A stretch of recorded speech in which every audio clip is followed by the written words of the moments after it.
هو قاعد يقول نحن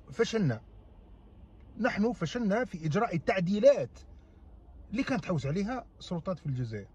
هو يقول فشلنا، والتصويت جاء لصالح المنظور الأمريكي وفي صالح المملكة المغربية حول قضية الصحراء الغربية. كل النقاط اللي جات فيه ورا جابتها رويترز لايف بي كلها واضحة وضوح الشمس. المراهنة على الفيتو الروسي والصيني خسرت. إذا التصويت 11 نعم، 3 يعني حتى سلوفينيا وراح نحكيو عليها غدوة. قضية سلوفينيا هذه صوتت معها. عندك الصين باكستان وروسيا تم الامتناع عن التصويت.